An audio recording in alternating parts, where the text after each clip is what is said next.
Good morning बच्चों। आज हम स्टार्ट करेंगे आपका फ्रेंच रेवोल्यूशन का पार्ट 5। और इसी के साथ इस पार्ट के साथ ही आपका फ्रेंच रेवोल्यूशन जो चैप्टर है वो फिनिश हो जाएगा।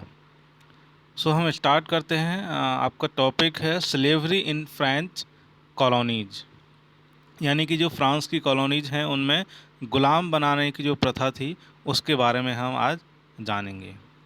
उससे पहले अगर हम कॉलोनीज के बारे में बात करें कि कॉलोनीज क्या हैं, तो क्लास 8th में आपने कॉलोनाइजेशन या कॉलोनियलिज्म के बारे में पढ़ा होगा, जहां आपने पढ़ा है कि किस तरह से भारत जो है वो ब्रिटिशर्स की कॉलोनी रहा है।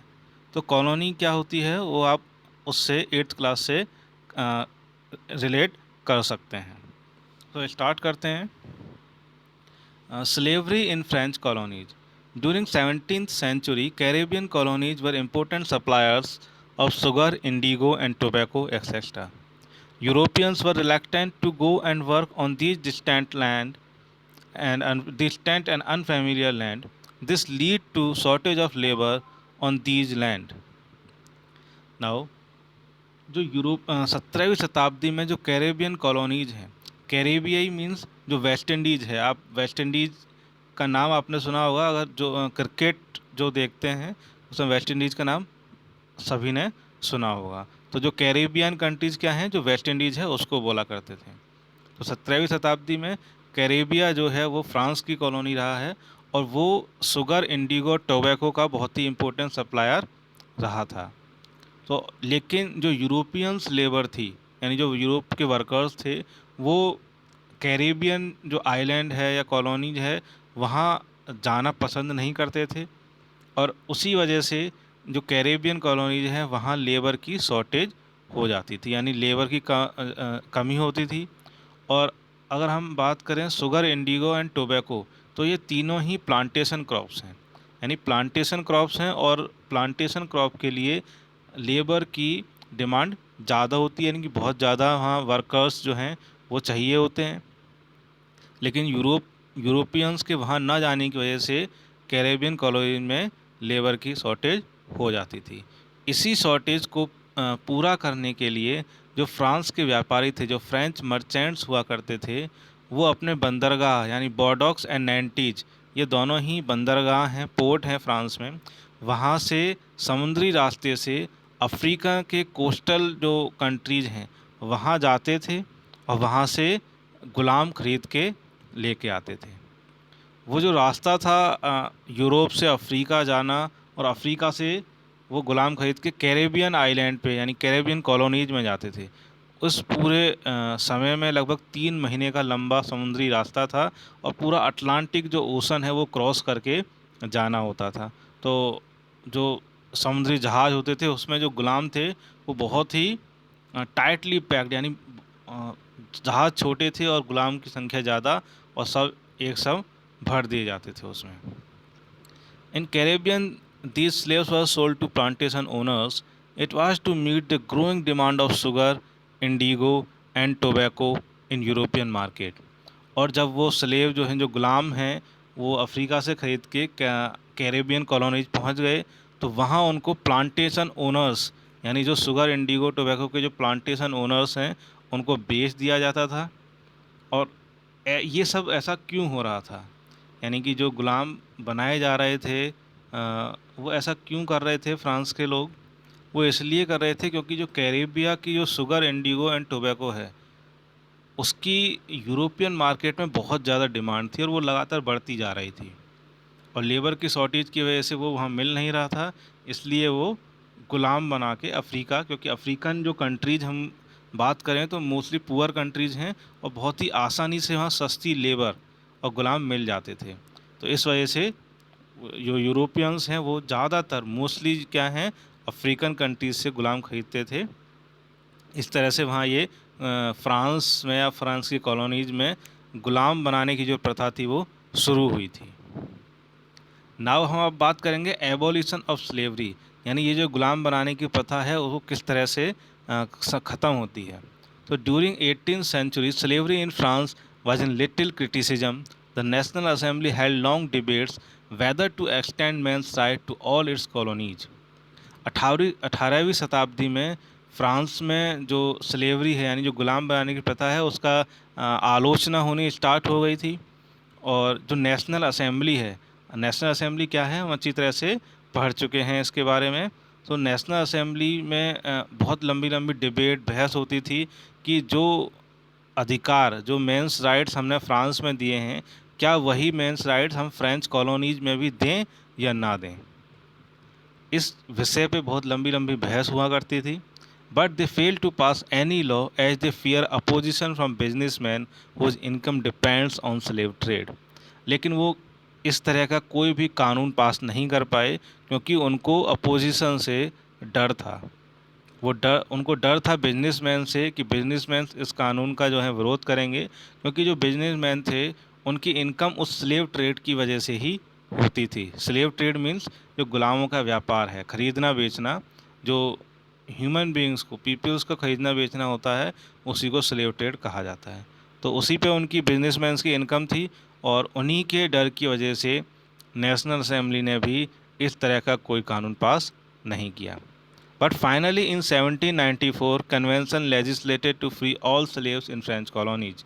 लेकिन 1794 में कन्वेंशन ने क्या किया है, कन्वेंशन नेशनल असेंबली का ही नेम चेंज कर दिया गया था बाद में, हम पढ़ चुके हैं ये चीज़। तो कन्वेंशन ने एक कानून पास किया और उस कानून के तहत जो भी फ्रेंच कॉलोनीज हैं उन सब में ये जो जितने भी गुलाम बनाए गए थे लोग, उन सबको फ्री कर दिया गया, आज़ाद कर दिया गया था। लेकिन ऐसा सिर्फ 10 साल के लिए हो पाया, बट जस्ट फॉर 10 ईयर्स। क्यों? क्योंकि after 10 years Napoleon reintroduce slavery, it was finally abolished in 1848। तो हम जानते हैं कि 1794 में ये गुलाम प्रथा से आज़ादी मिली थी और 1804 में यानी 10 साल बाद हमें पता है नेपोलियन ने फ्रांस पे अपना राज किया है, वो डिक्टेटर बन गया था 1804 में फ्रांस का। तो नेपोलियन बोनापार्ट ने फिर से स्लेवरी जो है, गुलाम बनाने की प्रथा, उसको री इंट्रोड्यूस किया। लेकिन फाइनली 1848 में इसको पूरी तरह से जो स्लेवरी है उसको ख़त्म कर दिया गया। तो ये आपका स्लेवरी था, किस तरह से वो शुरू हुआ और ख़त्म हुआ। इसके बाद हम पढ़ते हैं रिवॉल्यूशन एंड एवरीडे लाइफ। बहुत ही छोटे छोटे टॉपिक आपके रह गए हैं, एक ये है, इसके बाद एक और है। So revolution and everyday life means कि जब फ्रेंच रिवॉल्यूशन चल रहा था उस समय बाकी जो वहाँ के जो लोग थे उनकी ज़िंदगी किस तरह की थी, वो क्या कर रहे थे।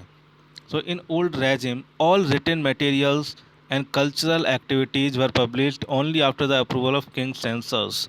जब राजा का समय था, अगर हम लुई 16 की बात करें, तो उस समय कुछ भी अगर पब्लिक डोमेन में पब्लिश होना होता था, ठीक है, या न्यूज़पेपर्स में, मैगजीन्स में अगर कुछ छपना होता था किसी भी चीज़ के बारे में, तो पहले उसको राजा से परमिशन लेनी पड़ती थी। राजा के परमिशन के बाद ही, अप्रूवल के बाद ही क्या होती थी, वो चीज़ पब्लिक डोमेन में आ सकती थी, यानी पब्लिश हो सकती थी।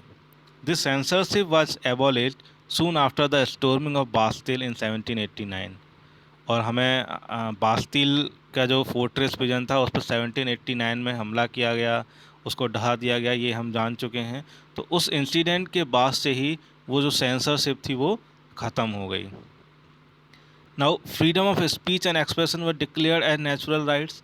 जब ये बास्तिल का किला ढहा दिया गया 1789 में, फ्रेंच रिवॉल्यूशन स्टार्ट हो गया, तो फ्रीडम ऑफ स्पीच और एक्सप्रेशन जो है वो अधिकार की तरह डिक्लेयर कर दिए गए। वो वहाँ के जो नेशनल असेंबली ने उसने डिक्लेयर किया कि जो स्पीच एंड एक्सप्रेशन जो है उसका फ्रीडम है, वो एक नेचुरल राइट्स है, वो हर एक व्यक्ति का होना ही चाहिए।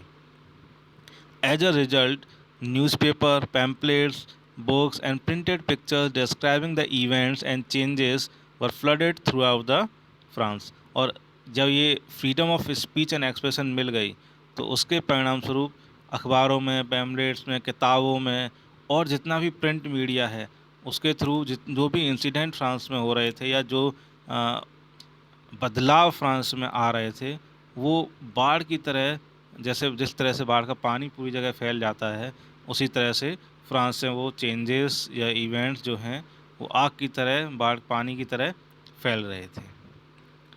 Ideas of liberty and justice were spread to people through plays, songs and festive procession. जो लिबर्टी एंड जस्टिस के जो आइडियाज़ थे, जो आज़ादी के, जो फ्रीडम के, जो न्याय के, जस्टिस के जो आइडियाज़ थे, वो लोगों में फैल रहे थे। उसमें नाटकों के द्वारा, प्ले, सॉन्ग्स के थ्रू या फेस्टिवल्स के थ्रू। तो ये कुछ मीडियम थे जिसके थ्रू लिबर्टी एंड जस्टिस के आइडियाज़ लोगों तक पहुंच रहे थे। तो ये ड्यूरिंग फ्रेंच रिवॉल्यूशन वहाँ के जो सिटीजन्स थे उनकी ज़िंदगी किस तरह से चल रही थी, वहाँ उनकी लाइफ में क्या हो रहा था, ये इसके बारे में हमने थोड़ा सा जाना। अब हम पढ़ते हैं legacy of the French revolution. ये आपका लास्ट टॉपिक है। And legacy of French revolution means कि जो फ्रांस की क्रांति हुई उसने दुनिया को क्या दिया है, हमें फ्रेंच रिवॉल्यूशन से क्या सीख सकते हैं। So the government of France put into practice the ideologies of equality, liberty and fraternity.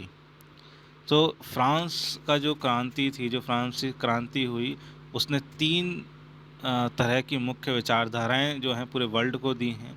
वो हैं इक्वलिटी, लिबर्टी एंड फ्रैटर्निटी, यानी कि सभी समान हैं, एंड लिबर्टी सब लोग आज़ाद भी हैं, और फ्रैटर्निटी यानी भाईचारा, यानी कि सब लोग क्या हैं, मिलजुल कर एक जगह रहते हैं। तो ये तीन तरह के मुख्य आइडियोलॉजीज़ हैं, विचारधाराएं हैं जो फ्रांस की क्रांति ने पूरे वर्ल्ड को दी हैं। These ideas became so famous that even our freedom fighters were inspired from them. और ये जो तीन आइडियाज़ हैं जो इतने ज़्यादा फेमस हुए पूरे वर्ल्ड में कि ये जो हमारे फ्रीडम फाइटर्स हैं, हमारे मीन्स जो भारत के फ्रीडम फाइटर्स रहे हैं, जो स्वतंत्रता सेनानी रहे हैं, वो भी इससे इंस्पायर हुए थे। Tipu Sultan and the Raja Ram Mohan Roy are the examples of such people. अगर हम एग्जाम्पल्स की बात करें तो टीपू सुल्तान एंड राजा राम मोहन रॉय जो हैं, उन्होंने भी ये आइडियाज़ फ्रांस की क्रांति से इन आइडियाज़ से काफ़ी ज़्यादा वो इन्फ्लुएंस हुए हैं। सो बच्चों, this is how your chapter French revolution has been completed. तो मैं उम्मीद करता हूँ कि ये आपको समझ में आया होगा, और अगर फिर भी अगर कोई डाउट रह जाता है तो आप पूछ सकते हैं। Thank you.